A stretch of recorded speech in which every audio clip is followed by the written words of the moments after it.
नमस्कार, मैं हूं आशीष त्रिपाठी आपके साथ और बुलेटिन में नजर डालेंगे विस्तार पूर्वक खबरों पर। शुरुआत करेंगे इस वक्त की बड़ी खबर से। उज्जैन से एक बड़ी खबर, जहां एक बुजुर्ग को अचानक पैरालिसिस अटैक आ गया और पास खड़े एक शख्स ने सूझबूझ से बुजुर्ग की जान बचा ली।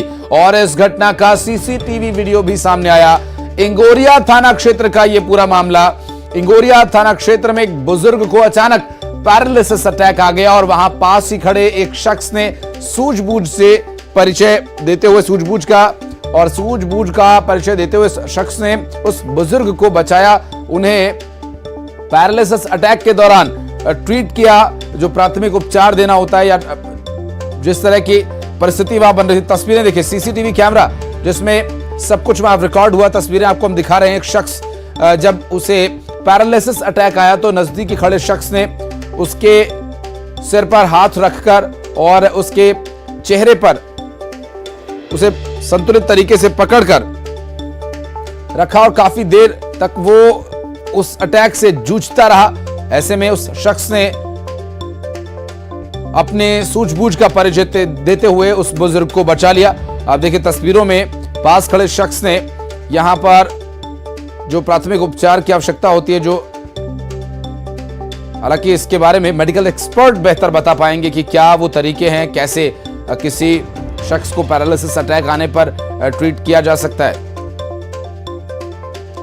अजय हमारे सहयोगी इस वक्त हमारे साथ मौजूद हैं। अजय, जो सीसीटीवी वीडियो सामने आया है, ये कौन शख्स है और क्या तरीका इन्होंने अपनाया, कैसे जान बचाई, बताइए जरा।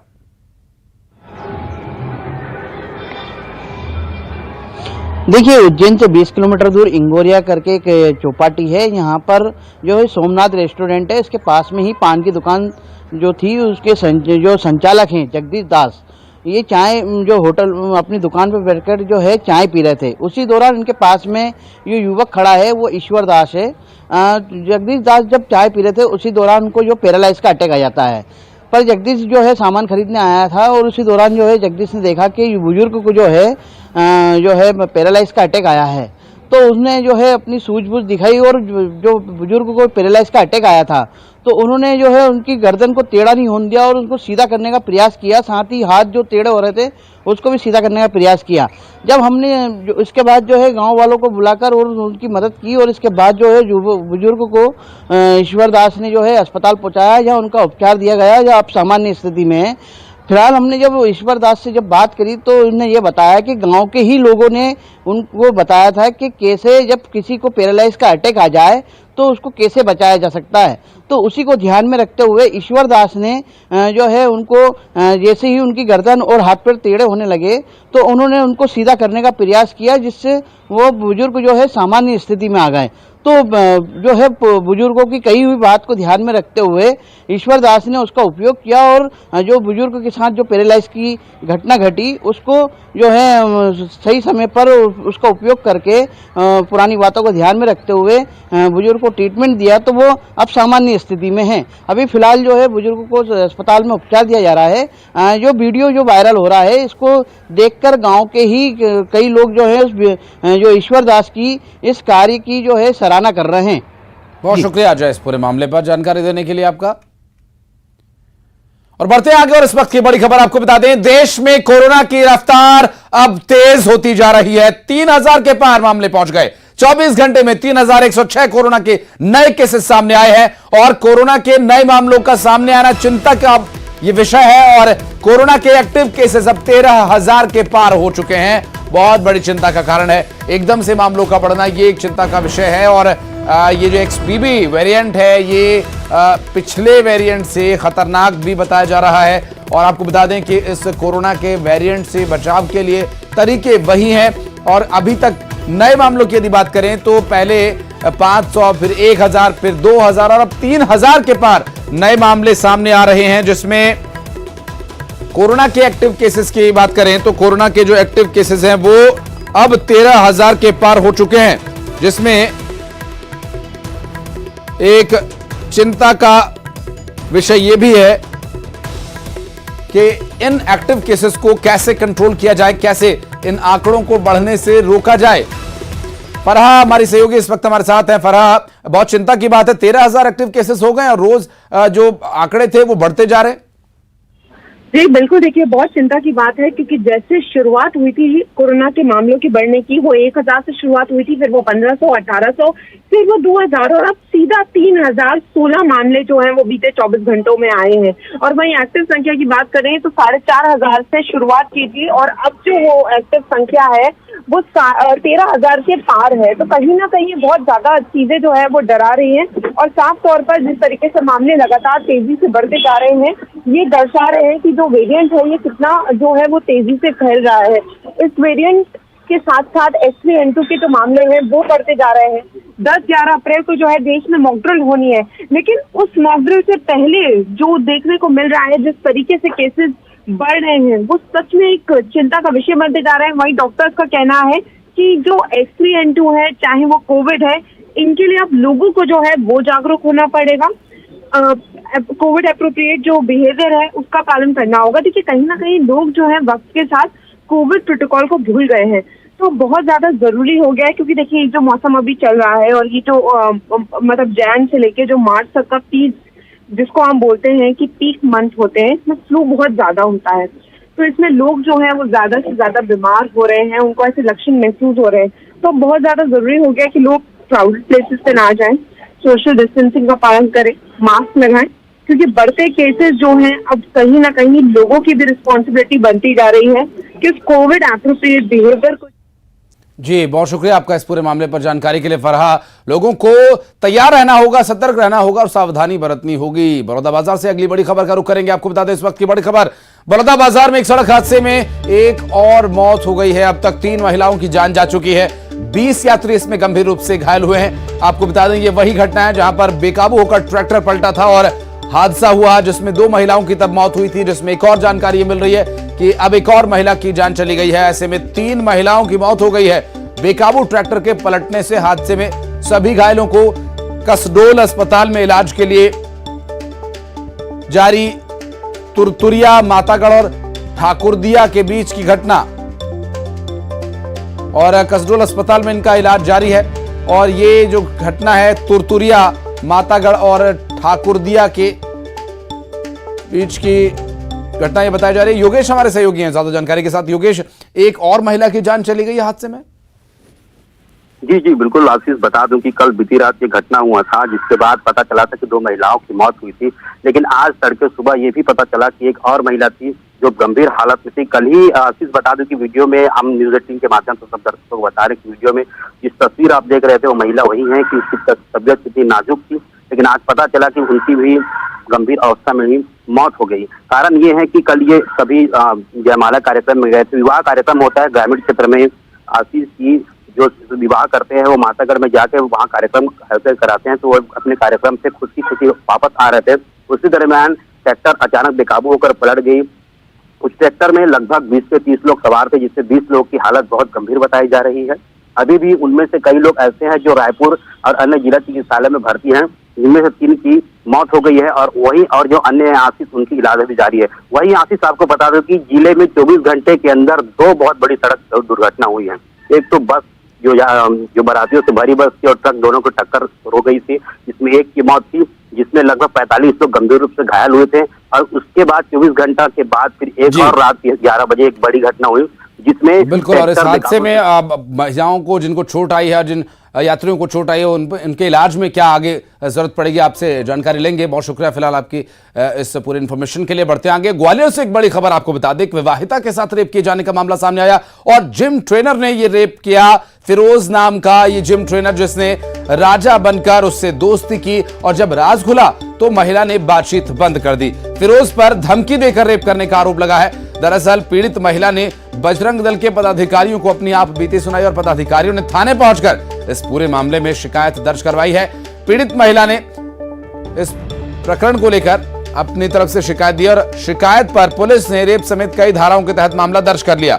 गोला का मंदिर थाना क्षेत्र की यह पूरी घटना, जहां पर एक शख्स ने नाम बदलकर एक युवती से दोस्ती की और अब उसके खिलाफ रेप करने का आरोप लगाकर शिकायत दर्ज कराई गई है।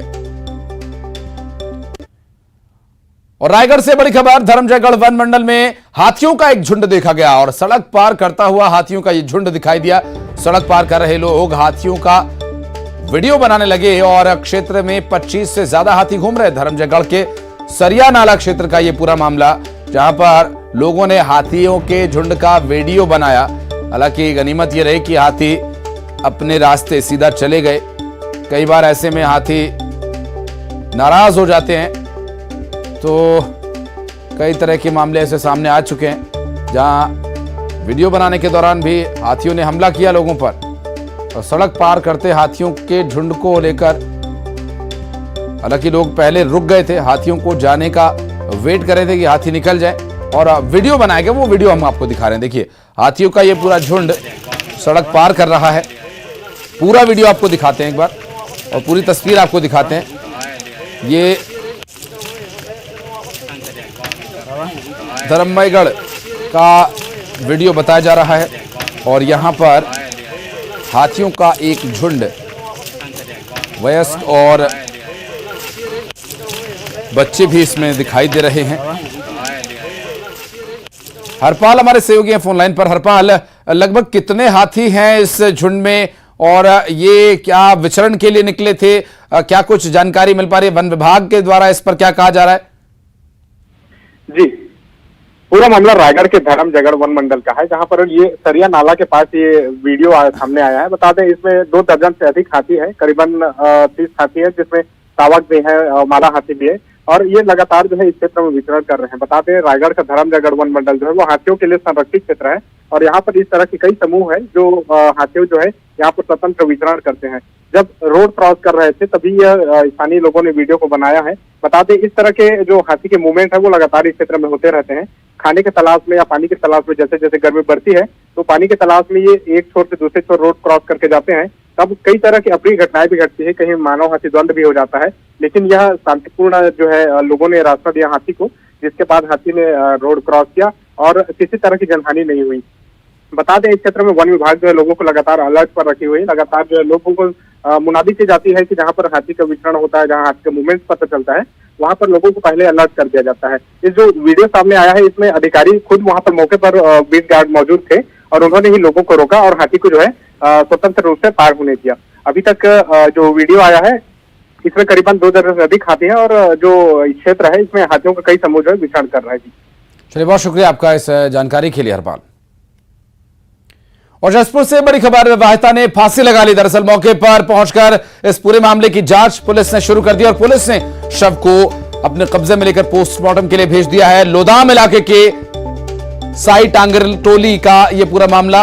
आपको बता दें कि साई टांगर टोली की इस घटना में विवाहिता के फांसी लगाए जाने के पीछे कारण क्या रहा अभी तक स्पष्ट नहीं हो पाया है और मौके पर पहुंचकर पुलिस इस पूरे मामले की तफ्तीश कर रही है और बॉडी को पोस्टमार्टम के लिए भेज दिया गया है। और यहां अभी तक कारण स्पष्ट नहीं हो पाया है कि आखिर हुआ क्या था, विवाहिता ने फांसी क्यों लगाई।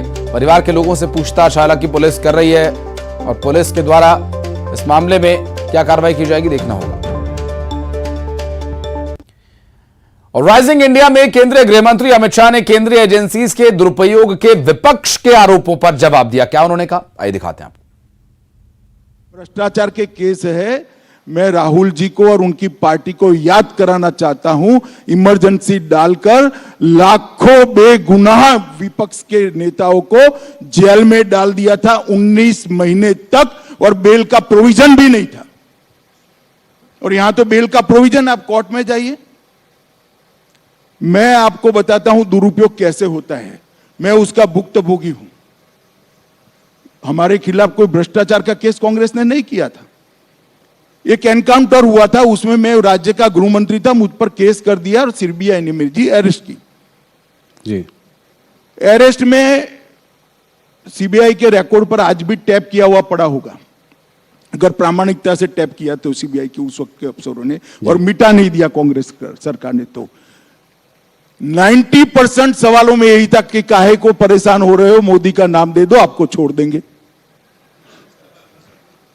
हमने तो काले कपड़े नहीं पहने, कोई विरोध नहीं किया जी।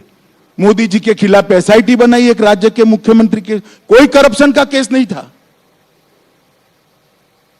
दंगों में इन्वॉल्वमेंट का केस करा, फर्जी टाइप का, जो अंत में सुप्रीम कोर्ट ने खारिज किया। हमने कोई हाई तौबा नहीं करी थी, कभी काले कपड़े पहनकर संसद को हमने जाम नहीं किया था भाई। और मैं बताता हूं नतीजा क्या आया। मुझे पकड़कर अरेस्ट किया, 90 दिन ही बेल दे दी मुझे हाईकोर्ट ने। हाईकोर्ट ने कहा कि अरेस्ट करने के लिए पर्याप्त प्रूफ ही नहीं है। और मैंने एक्विटल की एप्लीकेशन डाली, मुंबई की अदालत ने, मुंबई में केस चला, गुजरात के बाहर ले गए, कोई आपत्ति नहीं, मुंबई में चला। वहां कोर्ट ने कहा कि राजनीतिक प्रतिशोध की भावना से सीबीआई ने राजनीतिक इशारों पर यह केस किया है, इसलिए हम अमित शाह के खिलाफ के केस को और सारे आरोपों को खारिज करते हैं।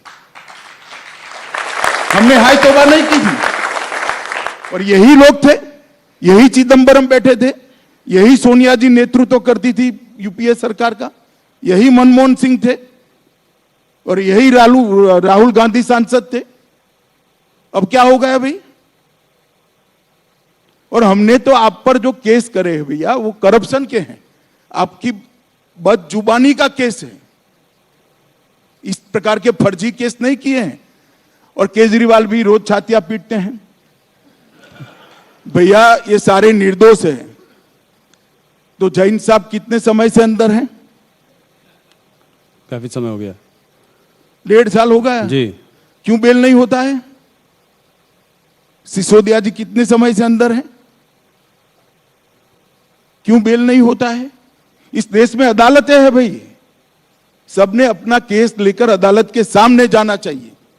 एजेंसियों के दुरुपयोग का आरोप करने की लिए मैं कांग्रेस के मित्रों को कहना चाहता हूं, एक उंगली किसी के खिलाफ करोगे तो 4 उंगली आपके खिलाफ आती है, ध्यान रखना। और इस देश की जनता ने आपके समय में सब कुछ देखा हुआ है, मगर हमने कभी भी ऐसे काले कपड़े पहनकर, काली पगड़ियां, काली धोती, काला कुर्ता पहनकर नहीं, रोड पर नहीं निकले हम। वही कानूनी मामला है, निर्दोष है तो कानून में श्रद्धा होनी चाहिए, कानून छोड़ देगा आपको। जी। मैं तो इतने साल तक कभी नहीं बोला, आज आपने यूं कर बुलवाया तो मैंने बता दिया। अब तक नहीं बोला था मैं तो कभी। पर अमित जी और पूरी मेरी इंट्रोगेशन में एक ही बात, मोदी का नाम दे दो, मोदी का नाम दे दो, मोदी का। भाई क्यों डरते हो मोदी से? क्यों फंसाना चाहते हो?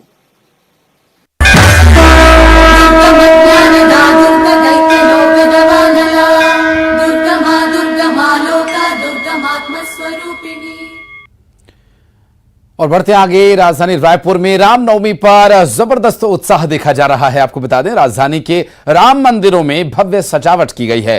रायपुर के वीआईपी रोड पर बने राम मंदिर में भक्तों की भारी भीड़ उमड़ रही है और पूरे मंदिर प्रांगण को खूबसूरत तरीके से सजाया गया है। राम मंदिर में भगवान श्री राम का जन्मोत्सव भव्य तरीके से मनाया जा रहा है।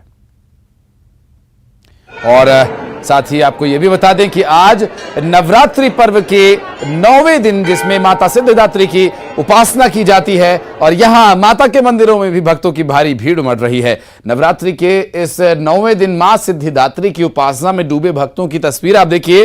और मां की उपासना के लिए मंदिर में पूरे विधि विधान से पूजा अर्चना की जा रही है। और राजधानी रायपुर में रामनवमी पर जबरदस्त उत्साह है और इस उत्साह को लेकर मंदिरों में सजावट की गई है। सभी यहां पर अपने आराध्य देव के दर्शन के लिए पहुंच रहे हैं। तस्वीरें आगे अभी आपको दिखाएंगे। वक्त एक छोटे से ब्रेक का है, ब्रेक के बाद भी खबरों का सिलसिला जारी रहेगा।